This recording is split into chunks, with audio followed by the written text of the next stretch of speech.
Alright, this is Alliance War Season 39, War number 3. Firstly, I just want to apologize for the last war video. I was not able to get the audio to work for some reason. It's giving me some big error, don't know why. But anyway, in this war, we'll be bringing in Stryfe, Hood, and Tigra. It's a little different than normal. I usually am like almost always bringing in Kitty. So here I'm actually glad to be trying out Stryfe. Maybe not trying out is the right word. I did use him a very long time ago, maybe a few months back, so I'm very happy to be using him back again. So here, as we can see, Stryfe starts out invisible at the beginning of the fight, and that's only because of the Hood synergy. I am a little bit rusty with him because I haven't used him in a while, but that's okay.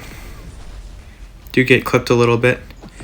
Also, that's another good tip with Stryfe right there. Notice how I hold block after the special one when Mordo has a special attack, in hopes of baiting him to dash in as opposed to throwing a special attack so I can remain invisible. Basically get that extra damage off. And here, I end the fight with 20 telepathic charges, and then 14 of those will get passed over to the next fight.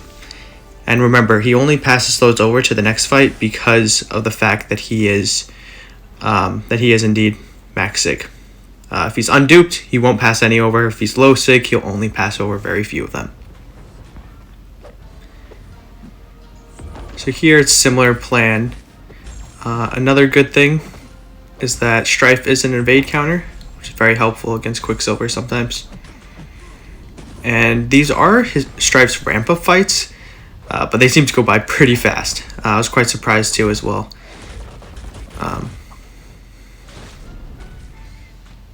In general, I usually expect Stryfe to be a little slow in the beginning, but here he does it perfectly fine.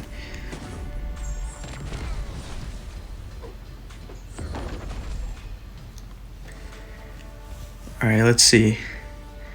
Fairly fast fight. Next up, this is a rank 4 Atuma. So this is the ebb and flow knockdown again. So here I'm not 100. I didn't 100% remember how Atuma works, but that's quite alright, as we'll see. Stryfe is Stryfe. He deals so much damage anyway.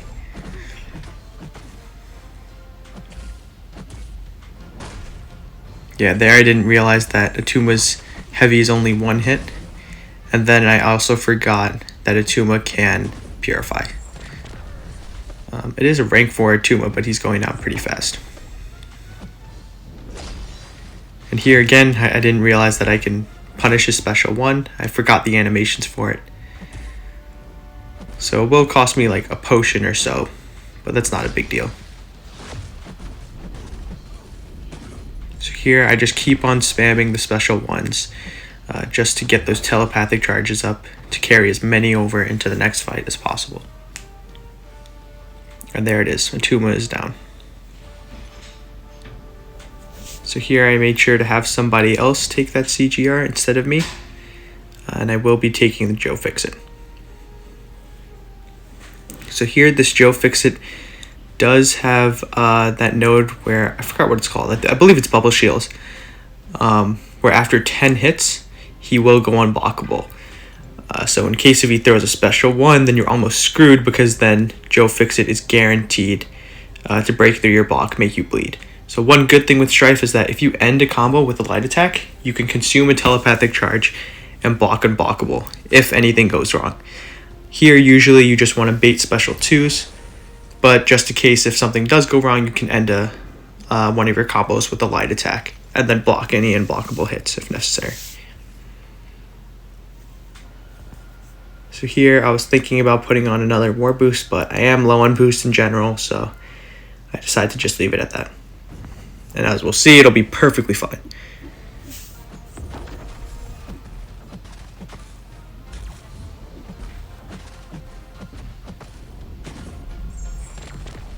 So here it's the same plan as usual.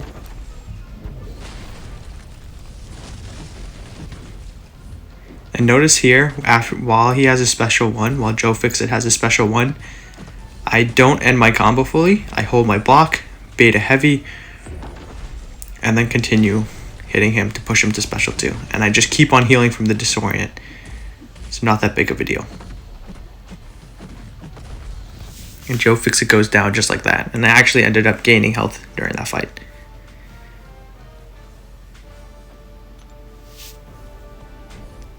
Alright, next up, we have a Storm Pyramid X. She does have Power Snack here, so I was a little bit worried because I know I'd have to dex her special ones. Her special ones do quite a bit of damage.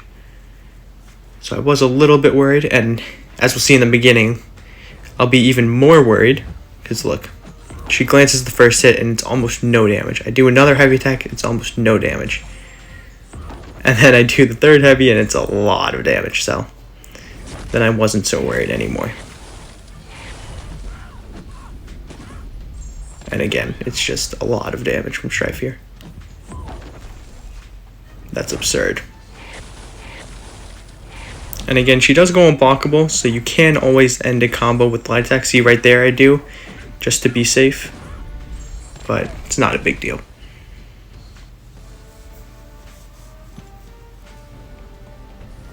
Next up we have another Stryfe on Ebb and Flow Intercept. So here the plan, since they're both psychic shielding, they actually shut down each other's missed mechanics. So here it's just a normal fight, just parry, heavy, hit him normally, and he should go down pretty fast. I do try to go for the light attack intercepts, but no luck.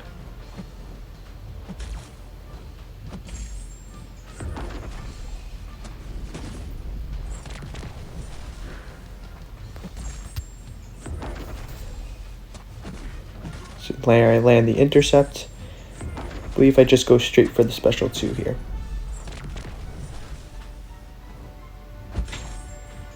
There's not much point in going for the special 1 because the fight will end pretty fast, and it's not like you can build up that many telepathic charges against him because your miss mechanic does not work. So technically it's not an ideal matchup, but it's an easy enough fight where it doesn't matter. So here we have a beefy Sasquatch on Ebb and Flow Intercept as well, and Mighty Charge.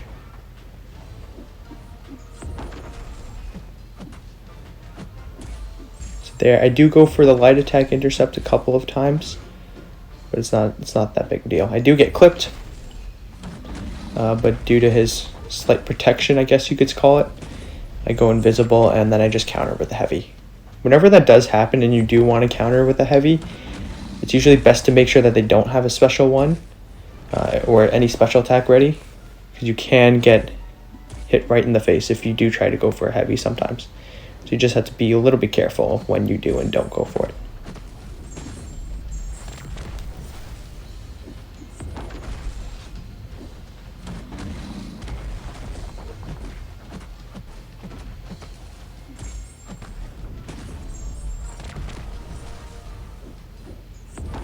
So here the regeneration does seem pretty potent. And there's another thing with Stryfe, he always nullifies Unstoppable, no matter if it's passive or if it's a buff. So very helpful. Here we have this Mole Man. He does benefit from Planetary Endurance. And we'll see here that I believe Stryfe does not nullify his Unstoppable. I thought he still would, because it's not like a Mystic Champ nullifying, but it does not work. It's not a big deal because the Mole Man doesn't end up clipping me at all. So here I just go for the special 1 to ramp up a bit, even though Mole Man is indeed, see right there, doesn't purify the Unstoppable, but Mole Man is indeed shock immune, but still go for the special ones just to ramp up some more. It'll make the later fights much easier.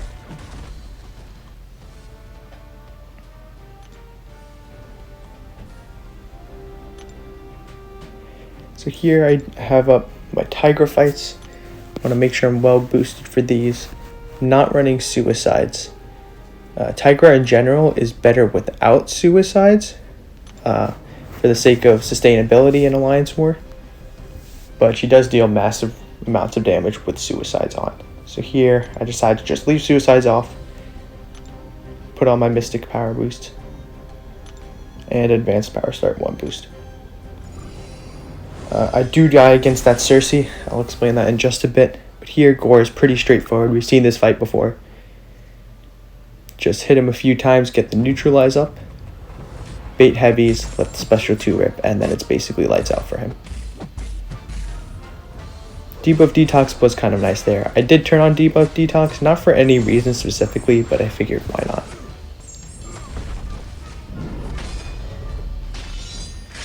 So here I screwed up the spacing again with Tigra.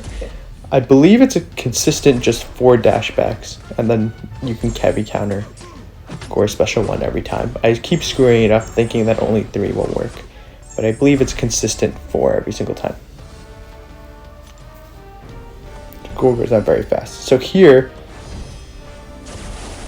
with the Cersei does have polka dot power, and the hardest part about it is the stunning reflection. So instead of going for any parries, because obviously she'll reflect the stun, my plan is to let her gain the glancing buff, because it is a little bit risky to intercept. Hit her normally, have her activate all of those regenerations, go straight for the special 3 because I do have Mystic Dispersion active. Only on 4, but it's enough. So that was the plan. Everything was going to the plan at this point. But here's where the problem started. I tried to beta heavy before. Yeah, and then I screwed up the special 2 counter as well. So here is exactly what I didn't want to do. I didn't want to have to go for the intercept, but I was trying here. She wasn't going for the heavy bait. She let the heavy rip. And of course that's not good because now she's glancing again. So now we're back into the same problem at the beginning. For future fights, I think the best plan for Cersei on Stunning Reflection is to just put an Indestructibility boost on. So don't use a Power Start 1, use Indestructible boost, and then just try to go for the intercept towards the beginning of the fight. It's not the best, but it works better than trying to go for the special 3, benefit, and then basically heavy counter afterwards.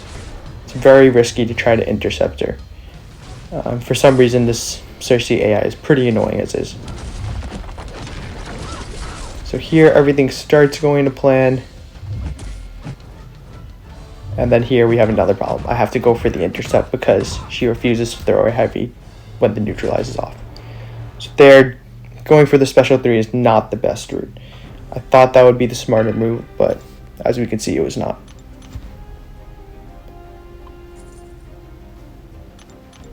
So here I just 40% revive, and I know for certain I can finish her off.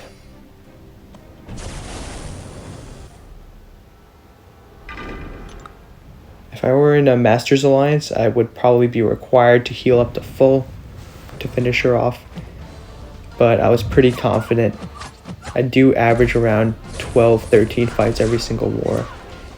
I am MVP number 1 almost every time, so I just went for it here. I need to save my potions. And there we go, Cersei is down. So next up, we have Nightcrawler, node 55. The plan is just Stryfe it. I do put on some mutant power boost because I will be taking the boss with Punisher 2099. Punisher 2099 does benefit from planetary endurance. And I did not do that fight the best way, as we'll see. But yeah, I did not realize all of the specific details of planetary endurance. Stryfe was not the best counter for that, but he does counter this Nightcrawler very well.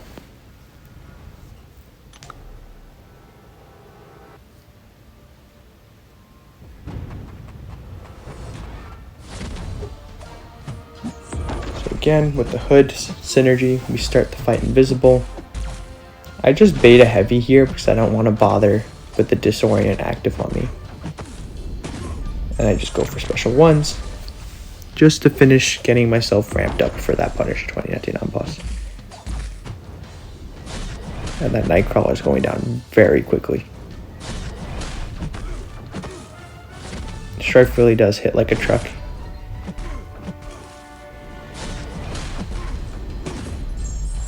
And that's it. He is gone.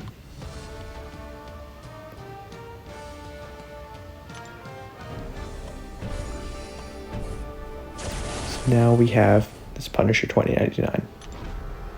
So here, I didn't have any potions that I could buy. I wanted to save my loyalty, so I did put on a combat regeneration boost instead. I could have gone for an indestructibility boost or something of this other sort, but I think combat regeneration boost would have benefited me the most here.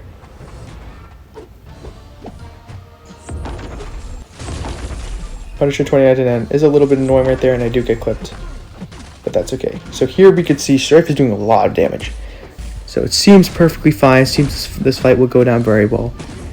But as soon as we start hitting him and letting Punisher hit our block, he gains all of those buffs. Apparently they're called Flourish. So now he starts power gaining like crazy. And what I didn't realize is that hitting Punisher 2099's block can remove them. I didn't realize that until later. So that's actually the best strategy, to hit his block. But I didn't realize that, so I just go play it slow and I just keep on hitting him, basically.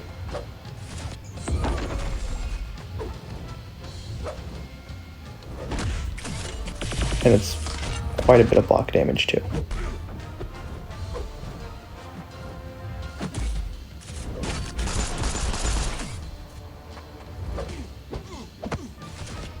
So there I get saved again by Stryfe's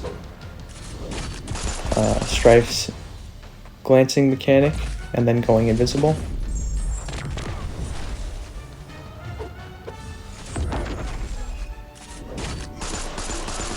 And then I get hit again, and here's where I start getting a little bit scared. So basically my shock is falling off. He benefited from Punisher 2099 benefited from all of that regeneration. I was really low on health. And I know I have to bait the special too, and I'm not sure if I'm going to survive it. Luckily, I do. I don't finish the combo there. I don't know why. And there we go. He is down. Still get the solo. Pretty happy with that. A nice bonus, we do end up winning the war. Battle Group 3, which is my battle group, did die quite a bit this war, I'd say. So I do think we can do better. I know I died once too. So there's always room for improvement. So just let me know in the comments below if you guys have any suggestions, anything else I should do in the future, who else you would like to see in War 2, and I'll catch you guys later.